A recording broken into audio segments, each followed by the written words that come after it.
Hello everyone, in this video I'm going to show you how to create this dynamic eye motion graphics all in Davinci Resolve. You might have seen this in some of Cleo Abraham's video or any other video on the internet.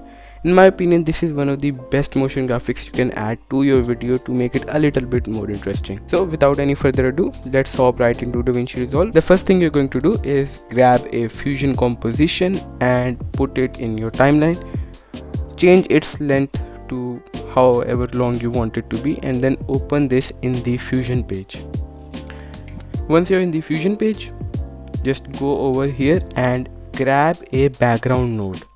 After getting the background node, just connect it to the media out and change the color of the background to your liking. I'm going to pick a really dark gray. Once our background is done, now we need to make the actual shape of the eye. To do that, just grab another background node and connect it to the first background. This will automatically create a merge node. Go over to your second background and change the color to white. Then what you want to do is select the polygon node over right here and apply it on the background too. What this node will allow us to do is create any shape of our liking, just like this. Now before making the actual eye shape, we need some guides so we can have it perfectly symmetrical. If you have Davinci Resolve 20, you can just go over to this button and select guides and rulers. Once you have turned on the guides, you can see something like this. I have already set up this, but I'm going to remove these so I can show you how to create them yourself. The first thing you're going to do is grab a guide from the left side and place it on the vertical center. Then you're going to grab a guide from the top and place it on the horizontal center. After you have a basic plus shape like this, just grab another guide from the left and place it on the -300 coordinate. Grab another one from the left and place it on the +300 coordinate. Also, if you don't have Davinci Resolve 20, you can always pick up a guide from the internet just like this. You can find several from any image website. After you have your guides ready, just hop back into the fusion page, and as you can see, our guides are not appearing here. To make the guides visible in the fusion page, just right click in the blank space, go over to the guides and click on resolve. Do this once more and the guides should appear just like this. Now we have our guides ready and we're going to go back to the polygon node. Once you have selected the polygon node again, you want to zoom in and go to the left intersection of the lines. So just right here and click once. Then you're going to zoom out and go over to the center vertical line. Once you're here, go a bit to the top and place another point here. Then you want to place a point on the right intersection of the lines. Once you've done that, just go over to the center vertical line again and place a point just right here and connect the first and last point by clicking on the far left point.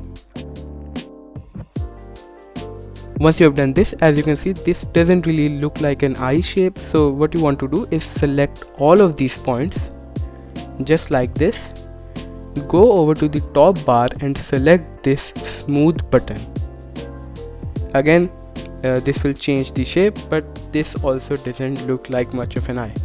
We're going to modify this shape a bit so it's according to what we want. The first thing you're going to do is right click in the blank space and turn off the guides. Once you have turned off the guides, you want to go to the far left point and select it. After selecting the point, you want to bring down the top handle just like this and bring down the bottom handle just like this. Do the same thing with the right point. Bring down the top handle and bring down the bottom handle. In my opinion, this looks a bit too wide, so I'm just going to grab the right point and bring it in a little closer and do the same thing with the left point. To change these sharp curves, what you want to do is select the top point and extend the right handle to the right just like this and the left handle to the left just like this. Do the same thing with the bottom point. Select the bottom point, bring the right handle to the right and the left handle to the left. To control the width and height of the eye, what you want to do is just grab these points on the left, right or top and bottom and extend them to your liking. After adjusting the shape a bit, you should have something like this. Now once our plain eye shape is ready, we want to add a stroke or outline to this shape. To make things a bit more visible, I am going to change the background color to a lighter color so you can see the outlines clearly. Now to add the actual outline, what you want to do is grab another background node and connect it to our second background. This should automatically create a merge node, and we're going to keep the color here to black. Then what you're going to do is copy this polygon node by using Ctrl C, and we're going to create an instance of this node. Now you don't really need to know what an instance is. I'm not going to go into much detail in this tutorial about that, but think of it as a copy of our node that updates constantly. You don't really need to understand this more, you can just copy what I'm doing right here. After you have copied your polygon node, what you want to do is press Ctrl, Shift and V. This will create an instance of our node, indicated by the green line over here. Once your instance is created, just connect this instance to our new background. This will create an identical shape that we had, but now in a black color. What you're going to do is click on this instance node, go over to the inspector and right click the solid and de-instance this. You're going to go to the border width and click and right click and de-instance this as well. What you're going to do now is turn off the solid checkbox and increase the border width. Our eye shape is now ready, and now we're going to move on to the eyeball. Before getting started on the eyeball, what you want to do is just grab these three nodes of our outline and bring them a bit down, and then we're going to make our eyeball in this area. I'm going to bring the background 2 and polygon 1 a bit to the top as well. To get started on the eyeball, grab another background node and connect it to the background 2. This will automatically create a merge, and then you want to add an ellipse mask to this new background. Decrease the size of the ellipse just like this, and then we're going to change the color of this eyeball so it looks a bit more flashy. Select the new background, go over to the type and select gradient. Here you're going to choose 4 colors of your liking. I'm going to choose a green to blue theme.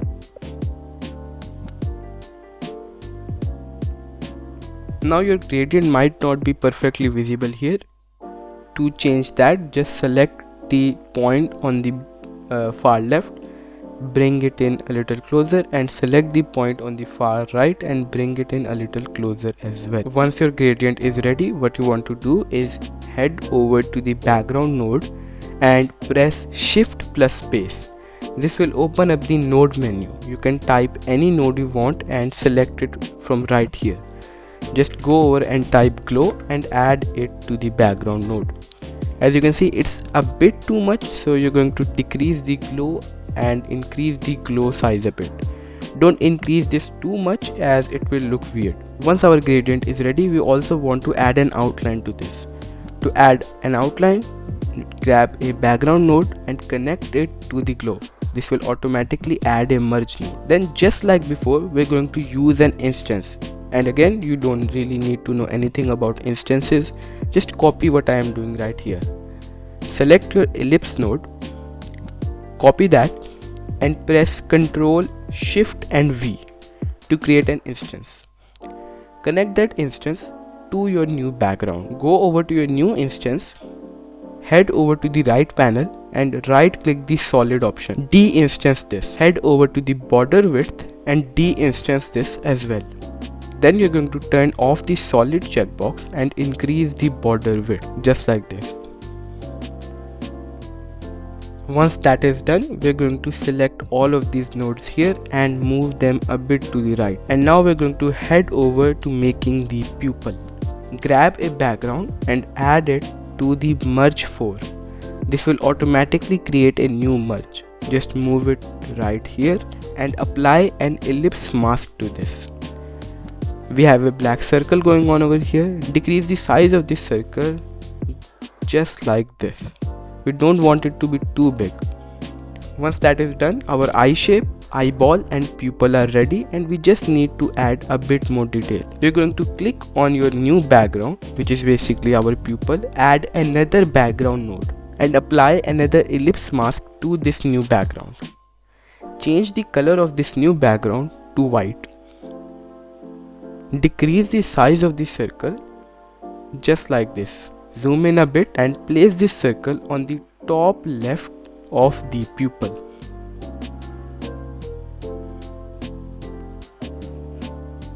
Then after your pupil is done, add another background node, connect it to this merge and add another ellipse mask on top of this. This will create another circle.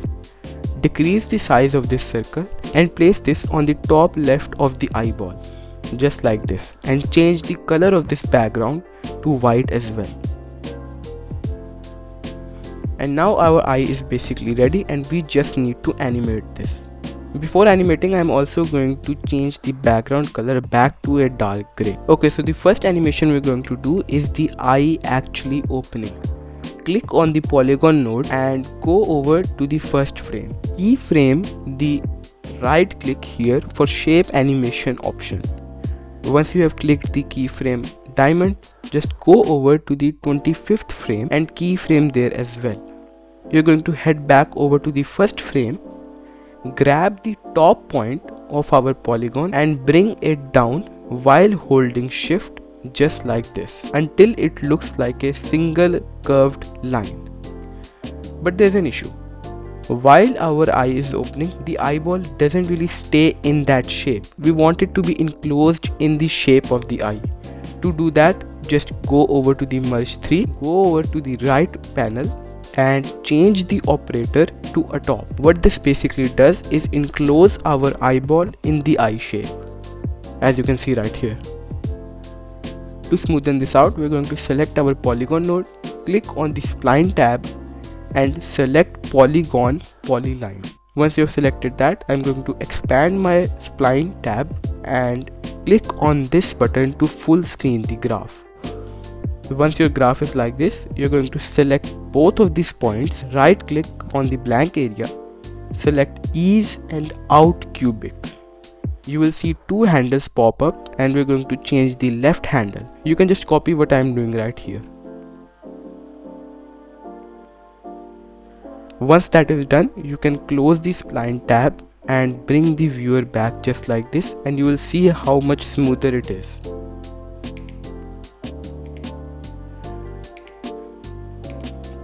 Okay, so that is the first animation complete, and the second animation we're going to make is the eyeball moving around in the eye shape. To make that animation, just bring everything here a bit to the right and add a transform node after the merge 7.